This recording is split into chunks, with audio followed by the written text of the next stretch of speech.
আমার একটা বদ অভ্যাস আছে, যা দেখি তাই আর কি কিনতে ইচ্ছা করে। মানে যেখানে যাই, কসমেটিক্স দেখি, হাঁড়ি পাতিল দেখি, মানে যেখানে যাই দেখি না কেন, মানে যে পছন্দ হইলে আমার কিনতে হবে। এটা হচ্ছে আমার একটা বদ অভ্যাস বলবো।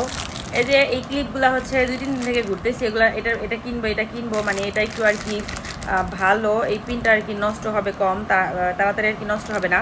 তো এটা হচ্ছে আমি যে দোকান থেকে কিনে নিয়ে আসছি আজকে, আমার দোকানের সামনের একটা দোকান, তো ওইখানে হচ্ছে রাখছে 35 টাকা। আর এটা বাজারে কিনতে গেলে হচ্ছে মানে যেগুলো বাইরে বিক্রি করে তাদের কাছে 50 টাকায় পাওয়া যায়, আর দোকানের ভিতরে যদি বিক্রি করে তা মার্কেটের ভিতরে, তাহলে সেখানে হচ্ছে 70 টাকা চাইছে। তো যাই হোক, আমি 35 টাকা দিয়ে নিয়ে আসছি, আমার অনেকগুলো টাকা সাশ্রয়ী হয়েছে। তো এখানে আবার এগুলো হচ্ছে ব্রুজ, এগুলো হচ্ছে আমি যখন মানে হিজাব পরি, মাঝে মাঝে আমি তো সবসময় হিজাব পরি, দেখেন আপনারা।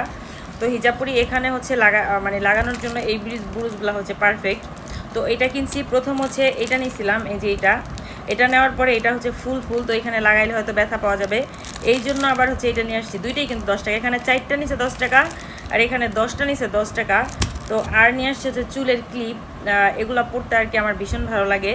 কয়েকদিন আগে আর কি আমার বোন একটা নিয়ে আসছিল কালো, তো ওইটা দেখে আমার অনেক ভালো লাগছে, তো এই জন্য আর কি ওইটা আমি হচ্ছে মাথায় পরছি আর পরি। তো ওইটা দেখা যে ভাবছি যে তাহলে আর 2টা কিনবো। তো আজকে আবার আমাদের বাসার সামনে আর কি নিয়ে আসছে একজনে ভ্যানে করে, তো ওইখান থেকে আবার আমি এই 2টা ক্লিপ নিয়ে আসছি। মানে আমার যেখানে যা দেখি, যখন যা দেখি ওগুলো আর কি আমার কিনতে হয়, এটা হচ্ছে আমার একটা অভ্যাস।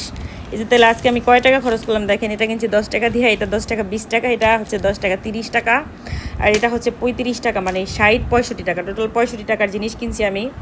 মানে আমার যেখানে যা দেখবো ওইটা আর কি মানে কিনতে ইচ্ছা করে আর কি, কিনতে হবে, এরকম একটা বদ অভ্যাস আমার। তো যাই হোক, আজকে ভিডিওটা এ পর্যন্ত আর লং করবো না, সবাই ভালো থাকবেন, টাটা বাই বাই, আল্লাহ হাফেজ।